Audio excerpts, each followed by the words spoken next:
You know, they always say be careful what you wish for. Well, what happens when a hero's single greatest wish becomes their absolute worst nightmare?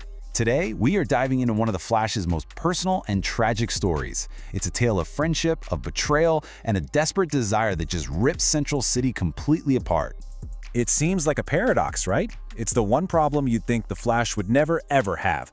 But here's the thing, no matter how fast he is, Barry Allen can't be in two places at once. And that right there, that's not just some minor weakness, it's the core conflict that drives this entire heartbreaking story. So, let's set the scene. We kick things off with Barry Allen at his absolute breaking point. The fastest man alive is completely overwhelmed, and he's facing a problem that even his incredible speed can't solve. I mean, just picture it. He's constantly late for everything. He's missing moments with the people he loves most, like Iris and Wally West. The second he even tries to sit down for a coffee, the scanner goes off. There's a fire on 4th Street, and at the exact same time, a transport under attack on 22nd. He has to choose, and in that choice, someone always loses. You can feel his frustration. He feels like he's failing, not because he's too slow, but because he's just one guy. And the one person who sees all of this up close? His best friend and colleague at the CCPD, Detective August Hart. August is there at the crime scenes. He sees the immense strain Barry is under, and maybe more than anyone, he gets the frustration of a justice system that just feels too slow. Their bond is super tight, built on this shared, desperate drive to do good. And it's that very bond, that shared frustration, that leads to a single moment.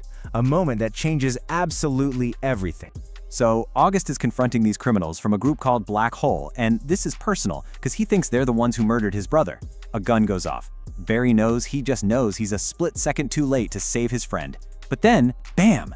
A bolt of lightning hits August, and suddenly he's a blur, moving at super speed, taking the gunman down himself. And just like that, Barry's impossible wish comes true.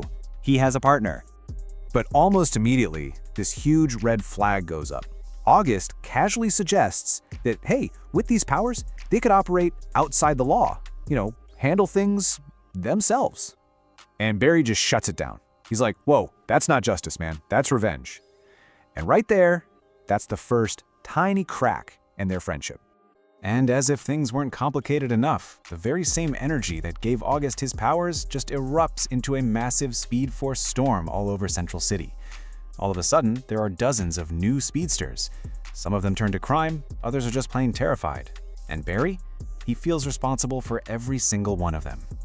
So now you've got all these new speedsters running around, and with them, a new, absolutely terrifying threat emerges. A villain who hunts other speedsters. The first attack is just brutal. It happens at Iron Heights Prison. The Flash gets there, and he finds a group of criminal speedsters dead, just completely drained of their energy. And the only witness? It's August. He claims this mysterious speedster in a white suit, calling himself Godspeed, attacked all of them before he could do anything. So, how is this even possible? Well, a brilliant scientist at Star Labs named Mina figures out the horrifying science behind it. Turns out, when two speedsters are close, their link to the Speed Force can kind of lock together. And this allows the faster one to literally, forcibly, drain the power right out of the slower one. That's how Godspeed is killing his victims. The attacks get worse. Godspeed hits the training facility at Star Labs, the very place where Barry and Mina were trying to help the new speedsters. The trainees are left drained, lifeless, and Mina? She's just gone. All that's left is her empty suit. Barry is just devastated. He's convinced she's dead.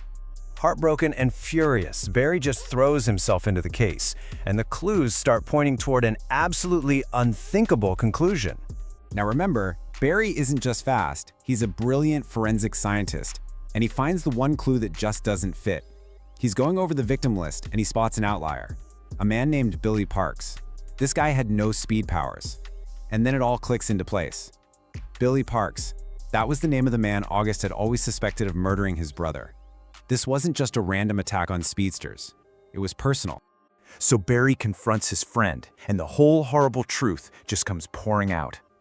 August confesses everything. He says he became Godspeed because the justice system failed him, and with his powers, he can be the one to decide who lives and who dies. The betrayal is just absolute. His best friend is the monster they've been hunting. And this really gets to the heart of their conflict, doesn't it? You've got the Flash, who believes in justice within the law. in saving everyone he can. And then you have Godspeed, who believes in pure punishment, setting himself up as the ultimate authority. August's grief, his thirst for revenge, it twisted the incredible gift he was given into a terrifying weapon. With the truth finally out in the open, there's only one thing left: the final confrontation. But yeah, there's one more terrifying secret to Godspeed's power. So you have to be asking, how was August Barry's partner and the villain at the same time? Well, it's simple, and it's terrifying. He's gotten so much faster than the Flash that he can literally split himself into two. He creates a clone out of the Speed Force. Think about that. He could be investigating a crime scene with Barry while his other self was committing another murder across town. It's insane. So how in the world do you beat that? Barry realizes he can't just fight power with more power. Instead, he fights it with trust. He goes to the remaining speedsters and he asks them to willingly lend him their speed. See, unlike Godspeed, who takes it by force, they offer it freely. This act of trust supercharges both the Flash and the new Kid Flash, Wally West, making them just fast enough to finally take on both versions of Godspeed at once. The battle is over, but the emotional fallout and the final tragic truths are really just beginning to come to the surface. August is defeated. He's locked away in Iron Heights. And Barry visits him, but not to gloat. No, he's there to deliver the final crushing blow. He tells August he ran the evidence again. Billy Parks, the man August killed, the man whose death started this whole crusade, he was innocent. August was wrong the entire time. His whole murderous rampage was built on a mistake. But the story isn't quite over yet. As the Flash is watching Wally train, he hears a familiar voice whisper right in his ear. He whips around and just sees a faint trail of speed vanishing. The voice belonged to Mina. She's not dead.